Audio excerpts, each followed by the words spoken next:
बात बात के फेर में उलझ रहे सब लोग और मानवता को खाते रविदास जब कर रोग। जब तक जाति है इस देश में जाति दंगे और जाति भेदभाव होता रहेगा। एक जाति दूसरी जाति का शोषण करती रहेगी। इसलिए सज्जनों, जाति और अंधविश्वास को हमें मिटाना पड़ेगा। मरने के बाद की समस्याओं को हल करने के चक्कर में न लगे, जीते जी मुक्ति प्राप्त करें, जीते जी बुद्धत्व को प्राप्त करें। हमारे एरिया में यहाँ भी नुक्ता करते होंगे, नुक्ता 10,000 लोग इकट्ठा होते हैं, एक आदमी मर जाता है और समाज के लोग क्या कहते हैं, नुक्ता करना पड़ेगा।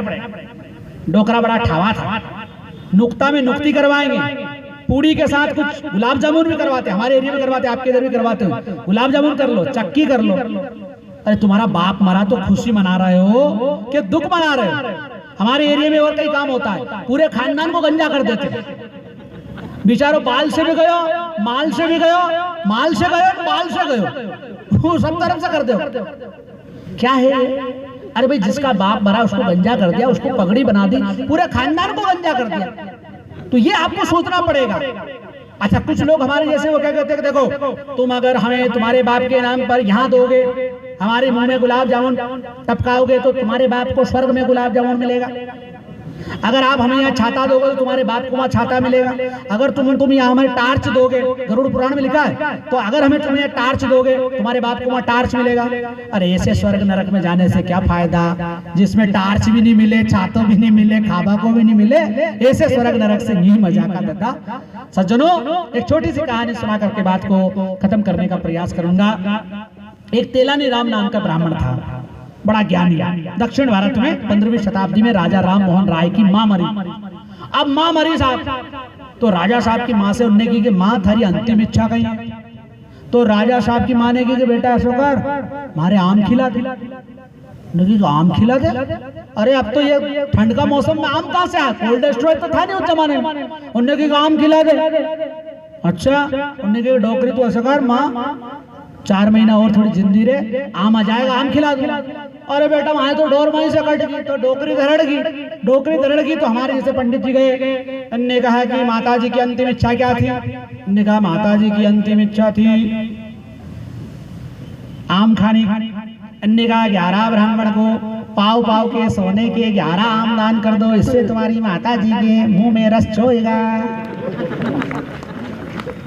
अब राजा साहब के कहीं लगे, उन्होंने 11 आम बनाए, बड़े बेहतरीन बड़े बड़े पाव पाव के 11 ब्राह्मणों को दान कर दिया। और उधर से वो लेके आ रहे हैं, वो इधर तेलानी राम नाम का ब्राह्मण था, वो भी ब्राह्मण था।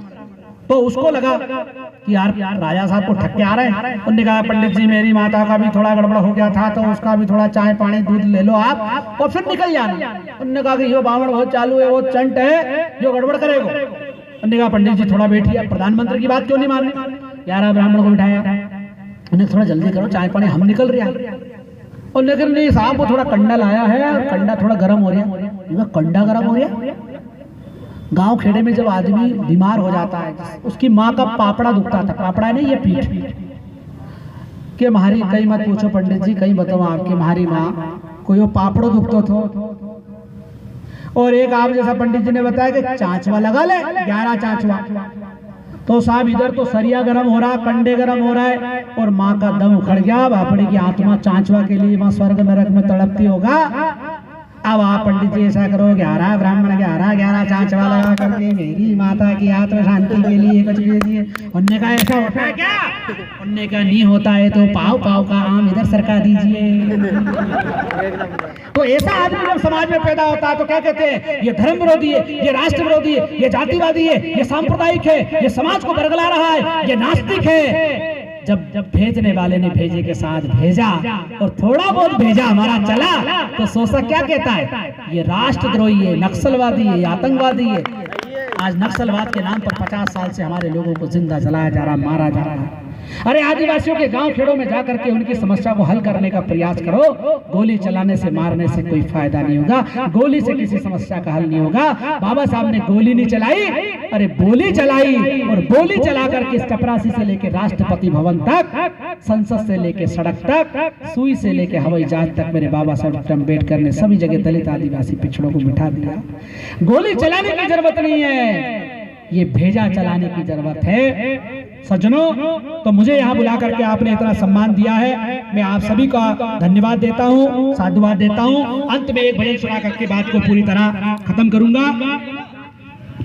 सज्जनों, हमें अंधविश्वास में आग लगाना है, जात पात में आग लगाना है और ऐसी व्यवस्था में आग लगाना है जो इंसान और इंसान के बीच में नफरत की दीवार पैदा करती है। इसलिए लिखा है कि दलित भाई जाग रे, आदिवासी जाग रे, दलित भाई जाग रे, आदिवासी जाग रे, पिछड़े भाई जाग रे, अल्पसंख्यक जाग रे, जो तेरे अधिकार को छीने उसमें लगा दे आग रे, जो तेरे अधिकार को छीने उसमें लगा दे आग रे, भेड़ों की बलि दी जाती है, डरे से ऐसे रहते हैं, शेर बनो क्यों बकरी बनते, बाबा साहब कहते हैं, शेर बनो क्यों बकरी बनते, बाबा साहब कहते हैं।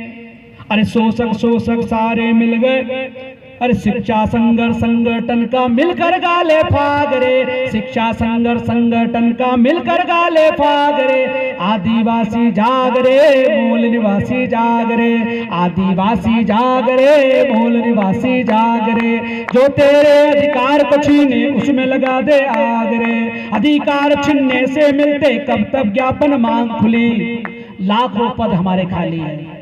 जब हम पढ़े लिखे नहीं थे तो क्या कहते थे, तुम पढ़े लिखे नहीं हो, नौकरी कहां से मिलेगी तुम्हें। अब हम एमए पास, एलएलबी पास, बीए पास, पीएचडी पास, तो क्या कहते हैं कि नौकरी तुम्हारी है ही नहीं, तुम्हारे पद ही नहीं है। और बैकलॉग में देखो तो 1 लाख बैकलॉग भर, यानी हमारी नौकरी नहीं दे रहे, नौकरी दे रहे और आरक्षण खत्म करने के रहे, संविधान खत्म, फिर इनको फटी लंगोटी लगाएंगे, कमर में झाड़ू और गले में मटकी लगाने की प्लानिंग चल रही है। इसलिए लिखा सज्जनों, लाखों पतों को अधिकार छीनने से मिलते कब तक ज्ञापन मांग खुली, शोषक शोषक सारे मिल गए, सारे कुएं में भांग घुली, लाखों पदों को शोषक खा गए, नहीं भरे बेकलाग रे, लाखों पदों को शोषक खा गए, नहीं भरे बेकलाग रे, आदिवासी जाग रे, मूल निवासी जाग रे, जो तेरे अधिकार को छीने उसमें लगा दे आग रे, जो तेरे अधिकार को छीने उसमें लगा दे आग रे।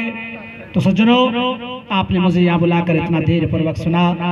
सभी जाति वर्ग और संप्रदाय के लोगों को मेरा यही कहना है कि मामा तंत्या भील के इस शहीद दिवस पर चाहे देश का शोषक हो या विदेशी शोषक हो, शोषक दो ही तरह से होता है, विदेश का आदमी भी शोषण करता है, देश का